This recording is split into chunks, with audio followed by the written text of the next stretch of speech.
All right, strap in everyone, because this time we're diving headfirst into the world of 1960s Japanese wrestling. Think about it way before all the high-flying steel cage stuff you see these days. Totally different. We're talking old school grappling. This is a whole other animal. Oh, absolutely. It really is. I mean, what's fascinating is just, the athleticism, but also the skill involved. Back then, holds, throws, submissions, that was the core.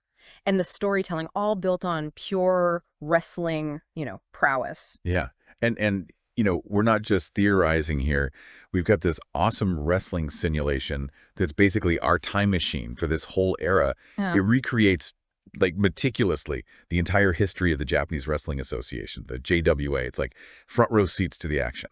The JWA, that was the powerhouse in Japan. I mean, for a long time, from 1953 to 72.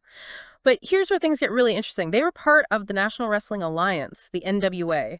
Think of it like a global network for wrestling. Territories all connected, sharing talent, storylines, championships, the whole 9 yards. So JWA, not just some local scene. They're plugged into this whole international web of wrestling. Man, that must blow people's minds back then, seeing wrestlers from all over the world right there in the ring. Oh, yeah, absolutely. And within this whole scene, you got 3 names that really stick out. Toyono Bori, Giant Baba, and Michiaki Yoshimura. Each one just, they left their mark on Japanese wrestling, that's for sure. Okay, so let's start with Toyono Bori. This is what gets me. He started in sumo wrestling. Talk about a tough background, right? Yeah. Did that give him, like, an advantage when he transitioned to pro wrestling in '54? Absolutely. I mean, sumo's all about leverage, balance, exploiting your opponent's weakness, all skills that translate really well to pro wrestling. Plus, imagine the strength, the discipline he developed. Toyo Nobori, he brought this unique blend, technical skill and just pure charisma in the ring. Captivated audiences until he retired in '66. Now, Giant Baba, I mean, even the name's larger than life, right? But his real name was Shohei Baba, which I find kind of interesting. It's like a little glimpse behind the curtain. Yeah, and what a legend he became. Baba's story, it's almost unbelievable. He had gigantism, so he was already like 5'9" in 5th grade. Think about that. Before wrestling, he was a star baseball player too. Makes a switch to the ring in 1960 even more remarkable. Wait, hold on. A baseball star turned wrestling giant? Yeah. That's a career change I didn't see coming. Yeah, pretty unique, right? Yeah, yeah. But his size and athleticism obviously translated well. He and Antonio Inoki achieved this level of fame in Japan comparable to, like, Hulk Hogan in America. Oh, True icons. Baba later co-founded All Japan Pro Wrestling, shaping the industry even after his time in the ring. wow, he really was a giant in every sense of the word. All right, last but not least, we have Michiaki Yoshimura, the Fireball Kid. What a nickname. Just screams energy, doesn't it? He also came from a sumo background, right? He did, yeah. Started in '54, same year as Toinobori. But what set Yoshimura apart was his ability to make his opponents look good. I mean, he could elevate anyone he wrestled with, all while showcasing his own talent. So not just skilled, but generous with that skill. That's got to be super valuable in the JWA. Absolutely. And his nickname wasn't just for show either. Master Technician, known for his intensity and those fiery moves, hence Fireball Kid. His tag team success, especially impressive. 10 All-Asia Tag Team Championships with 6 different partners. 6 different partners. That's wild. So adaptable. Who were some of these partners? We're talking legendary names here. Toyo Nobori, Hiro Matsuda, Giant Baba, Kentaro Oki, even Antonio Inoki shows how Yoshimura could mesh with anyone, any style. So we've got these 3 titans, all active in JWA. But what about the rest of the roster? This is where that simulation really shines, I think. Gives us a snapshot of the whole JWA scene, like a time capsule. Exactly. We see who held the titles, the top contenders, the rivalries brewing, all from this precise moment in time. Right, lay those championship details on me. Who are the top dogs? Well, at the very top, you had Sweet Hansen, the NWA World Champion. And remember, the NWA, that was global, so this was a huge deal. Then you had the Fabulous Kangaroos, holding the NWA World Tag Team titles. Those guys, known for their style, their crowd work, the whole package. So even back then, tag team wrestling was a big draw. Oh, absolutely. And speaking of tag teams, Carl Gotch and Kentaro Oki, they held the International Tag Team titles.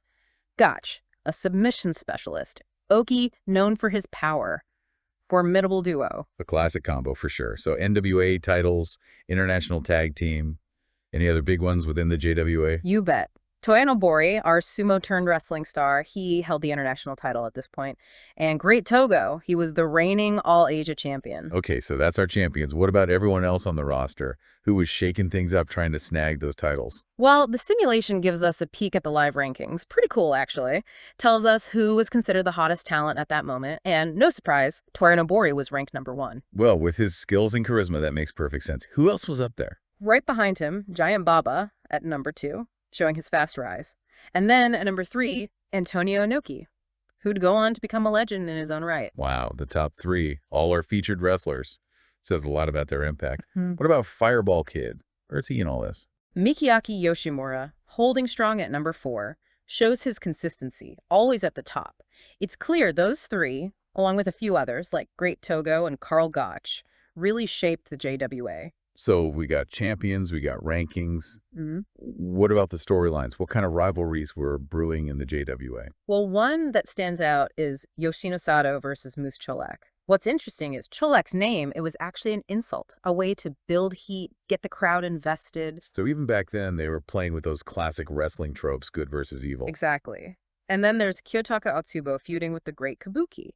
This one went a little deeper, incorporating an insult heritage aspect, hinted at cultural tensions, added complexity to their matches. Fascinating how those storylines could reflect what was happening in society. Made wrestling feel even more relevant, Absolutely. And with this simulation, we see how these feuds, these rivalries, shape the JWA at this specific moment. It's like we're not just observing history, we're experiencing it. This is way more than names and dates.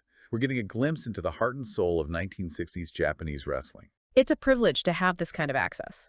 Couldn't agree more. This deep dive, it's already blowing my mind. Mm-hmm. And I'm eager to hear more about the characters who made up this incredible era. Yeah, it's like we're right there. It really is. And, speaking of names, there are some on this roster that even I recognize. And I'm, no wrestling historian. Luthez, for example. He's considered one of the all-time greats, isn't he? Oh, absolutely. Luthez, he was a technical master, a real innovator, influenced so many wrestlers. And to think he was in the JWA during this period, alongside guys like Rikidozan, who was huge in Japan, a real pioneer in Asia. Wow, it's mind-blowing to think about all this talent in the JWA. Must have been an incredible time to be a fan. It really was. It's easy to focus on the big names, but it's important to remember every wrestler on this roster, they contributed to the JWA's success. They all played a part in creating those moments that, captivated the audience. Yeah, it's like a tapestry, right? Every thread, no matter how small, makes up the whole picture. Exactly. And that's what I find so fascinating about these simulations. We get to see those wrestlers who maybe didn't reach the same level of fame, but were still essential to the JWA. Okay, so let's give some of those other wrestlers their due. Who are some names that jump out at you from this 1960 roster? Well, there's Kokichi Endo, a real fan favorite, known for his high-flying moves, kind of ahead of his time, in a way. Mm. Then you've got Mazio Koma, who brought a bit of that villainous energy, a real brawler.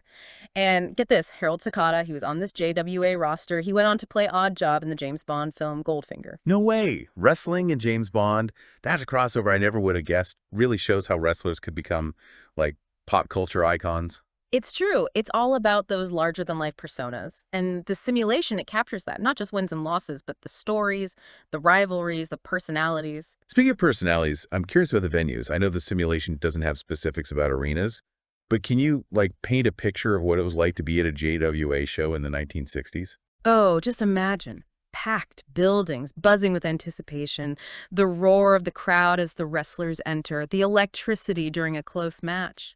It must have been something else. It sounds like it. It's easy to forget. Back then, this was a major form of entertainment. Not just sport, but a cultural phenomenon. Absolutely. It brought people together, a sense of community, a shared experience, regardless of background. It's a reminder that wrestling has always been about more than just competition. It's storytelling, theater, a reflection of society itself. And the JWA in the 1960s, they played a crucial role in shaping that legacy. Couldn't agree more. This was a time of growth, innovation for Japanese wrestling. A golden age that influenced everything that came after. Okay, I have to admit, this deep dive has really piqued my interest in 1960s Japanese wrestling. I feel like we've only scratched the surface. And that's the beauty of it. Always more to explore, more stories to uncover, more wrestlers to